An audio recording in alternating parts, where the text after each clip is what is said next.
Alors, je vais continuer la lecture du bouquin. Frédéric Engelhorn a fondé BASF, dont l'abréviation signifiait à l'origine Badisch Anilin, Anilin and Soda Fabric, fabrique d'aniline et de soude de Bade.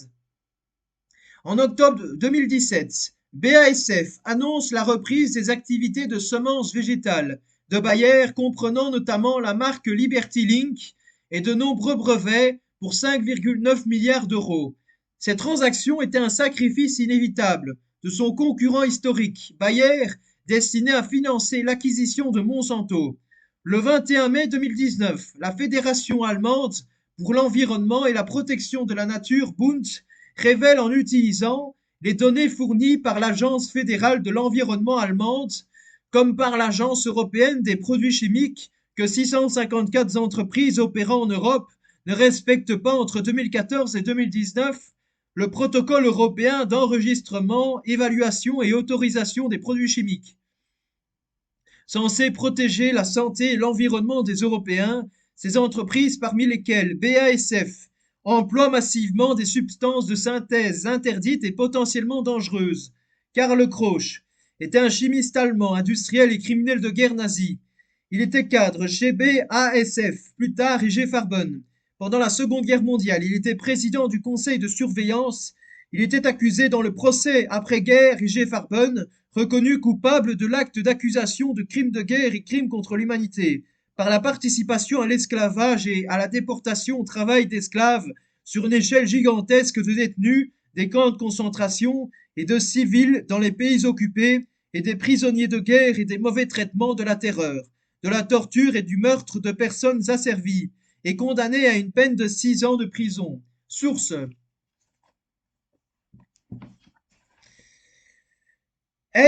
Shell et Shell, 1996, annexe F, voir l'entrée pour Krosch.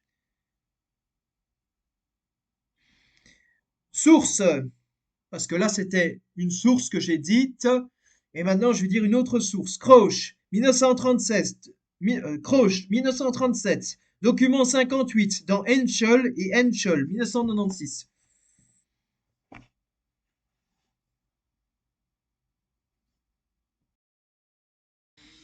Il a été libéré en 1950. Après cela, il est devenu membre du conseil de surveillance de Buna-Werke-Huls GmbH lors des procès d'Auschwitz à Francfort. En tant que témoin le 19 février 1965, il a nié toute connaissance des événements de Monowitz. Une partie du complexe d'Auschwitz est conçue pour produire du carburant synthétique et du caoutchouc butadiène. Karl Wurster est un chimiste allemand et Wehrwirtschaftsführer, chef de l'économie de guerre. Sous le Troisième Reich, il a par la suite pris un doctorat en génie et en 1924 a pris un poste avec BASF où il a travaillé en étroite collaboration avec Karl Bosch. En 1926, il a été fait la tête du principal laboratoire inorganique à IG Farben de Ludwigshafenplant.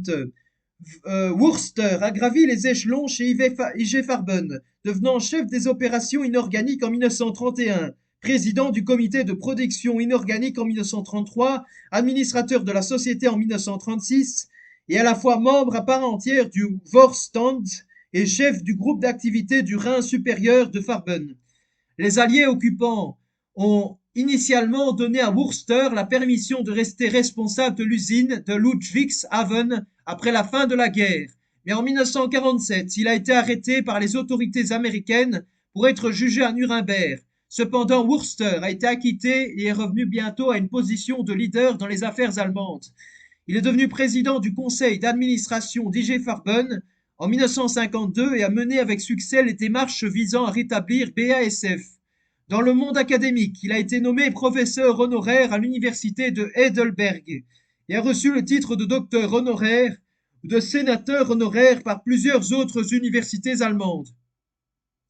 Il a été reconnu par le gouvernement de l'Allemagne de l'Ouest quand il a reçu la Grande Croix du Mérite avec l'étoile de l'Ordre du Mérite de la République fédérale d'Allemagne. En 1955, il a également reçu l'Ordre du Mérite bavarois. Il a officiellement pris sa retraite d'IG Farben en 1965, mais a continué à être impliqué dans les conseils de surveillance d'un certain nombre d'autres entreprises, y compris Robert Bosch, GmbH, Allianz et Degussa. Source: Karl Wurster, 1900 à 1974. Wurster a conservé des liens avec ceux avec lesquels il avait travaillé dans le cadre de la machine de guerre nazie, et le 6 février 1959, en tant que président de BASF, il a organisé un banquet de réunion pour les vétérans de l'IG Farben Vorstand d'avant 1945. L'événement a été suivi par Otto Ambros, Heinrich Büttefisch, Fritz Gajewski, Max Ilgner, Friedrich Jahn, Karl Krosch, Hans Kühne, William Rudolf Mann, Christian Schneider et Fritz Termeer, ainsi que la veuve de Karl Bosch. Max Ilgner est un industriel allemand. Malgré ses nombreuses qualifications, Ilgner a trouvé du travail dur pour entrer dans l'Allemagne déprimée d'après-guerre. Et il a donc fait appel à son oncle Hermann Schmitz, le directeur financier de BASF, qui a assuré à Ilgner un poste de vendeur dans l'entreprise chimique. En 1926, après avoir travaillé pour BASF depuis 2 ans, Ilgner a reçu un nouveau rôle, travaillant avec Schmitz dans une unité financière centrale nouvellement créée pour IG Farben à Berlin de Unter den Linden. Bien qu'il ne soit guère plus qu'un messager, Ilgner a construit un solide réseau de contacts et avec le soutien de son oncle a gravi les échelons de l'entreprise. En 1934, Ilgner avait été nommé membre adjoint du Vorstand d'IG Farben et avait un mandat qui lui donnait un certain contrôle non seulement sur les décisions financières et de relations publiques, mais aussi sur les relations de l'entreprise avec le gouvernement central. Le travail d'Ilgner a été critiqué par d'autres Vorstand membres, qui estimaient qu'il entreprenait trop de propagande gouvernementale et pas assez de travail pour IG Farben. Mais ces initiatives ont gagné l'approbation d'Hitler et de plus en plus les bureaux à l'étranger d'IG Farben sont également devenus des centres de propagande du parti nazi. En retour, Ilgner a pu augmenter les contrats d'IG Farben avec le gouvernement, notamment leur bras de l'ENA en déclin, qui a été considérablement rajeuni quand Ilgner a pu utiliser des contacts dans le bureau des armes de la Reichswehr pour obtenir pour cette branche de l'entreprise le contrat de production carburant pour la Luftwaffe, qui était secrètement construit en violation du traité de Versailles, mais qui aurait été découvert s'ils avaient été forcés d'importer de grandes quantités de carburant pour avions. Selon les affirmations beaucoup plus tardives d'Ilgner, son influence au sein de la hiérarchie nazie a même sauvé la vie de Gatineau, la nuit des longs couteaux, après que son collègue exécutif ait été arrêté en raison de son appartenance à la Sturmabteilung et de son amitié avec Ernst Röhm. Ilgner rejoindrait finalement le parti nazi en 1937. Sous la direction d'Ilgner, IG Farben jouera également un rôle dans l'annexion des Sudètes et le démembrement de la Tchécoslovaquie.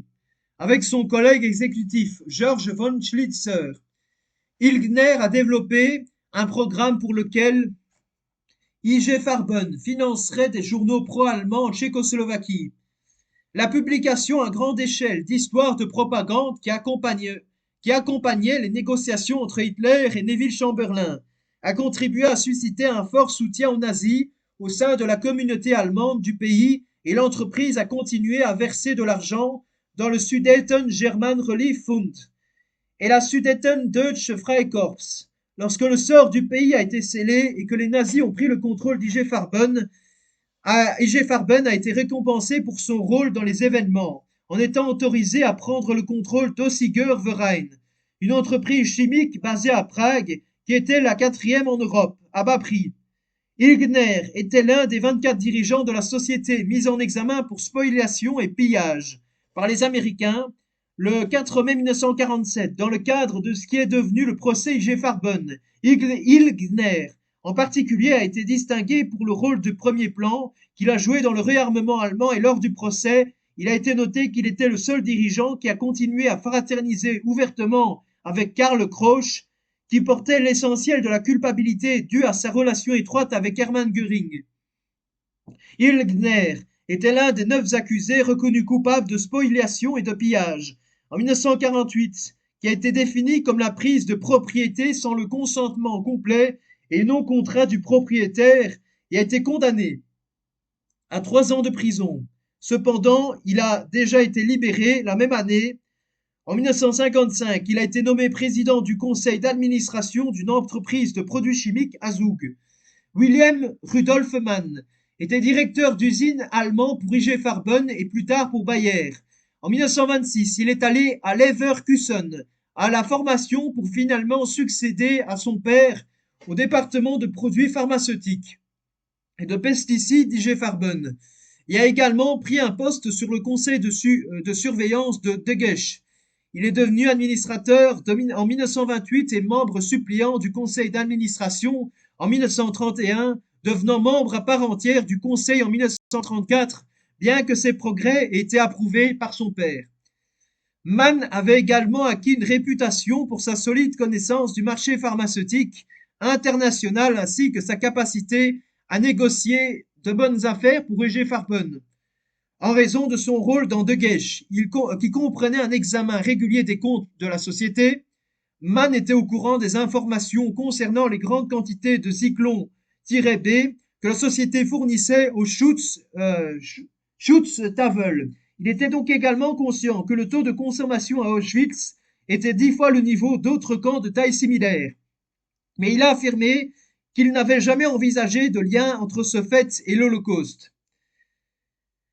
Avant de continuer plus tard à soutenir qu'il avait à peine payé attention aux comptes de l'entreprise en premier lieu. C'est aussi Mann qui a personnellement convenu qu'IG Farben financerait les travaux de recherche de Joseph Mengele à Auschwitz, qui s'est concentré sur la génétique et a impliqué plusieurs expériences sur des ensembles de jumeaux identiques détenus dans les camps. Mann a été arrêté par l'armée américaine en 1945 et 2 ans plus tard, il a été inculqué dans le cadre du procès IG Farben. Là, il a fait face aux accusations de pillage, de spoliation et de meurtre de masse. Mais il a été acquitté en 1948. L'année suivante, il est revenu à son rôle antérieur de chef des ventes pharmaceutiques chez Bayer. Il est également retourné à la société d'études de marché GFK, dont il avait été président de 1935 à 1945, continuant dans ce rôle jusqu'en 1955, tout en tenant également un rôle sur le comité du commerce extérieur du Bundesverband der Deutschen Industrie.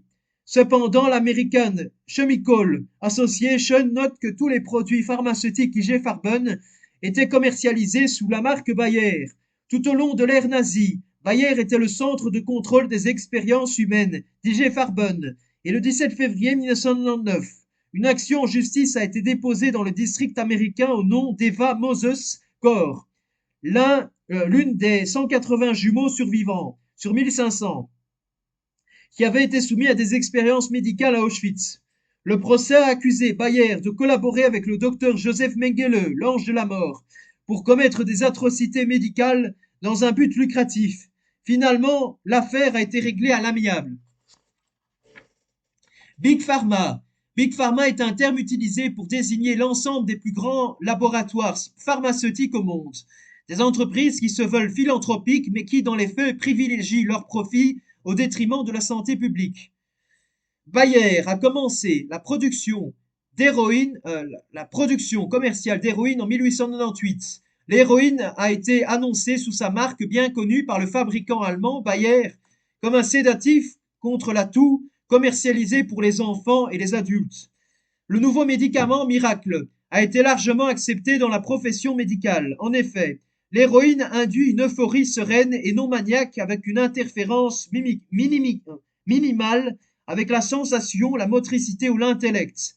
Bien que la consommation chronique d'opioïdes diminue généralement l'inclinaison à la pensée abstraite. Bayer vendit bientôt de l'héroïne avec enthousiasme à des dizaines de pays. Des échantillons gratuits ont été distribués aux médecins. Le corps médical est resté largement inconscient du risque potentiel de dépendance pendant des années. Finalement, les nouvelles ont filtré. Les médecins ont remarqué que certains de leurs patients consommaient des quantités excessives de remèdes contre la toux à base d'héroïne. Il est apparu que l'héroïne n'était pas le remède miracle au morphinisme que certains de ces premiers boosters avaient supposé. En 1913, Bayer a arrêté la production. Ils ont écrit le médicament sur l'histoire officielle de leur entreprise et se sont plutôt concentrés sur la commercialisation de leur deuxième médicament à succès, l'aspirine.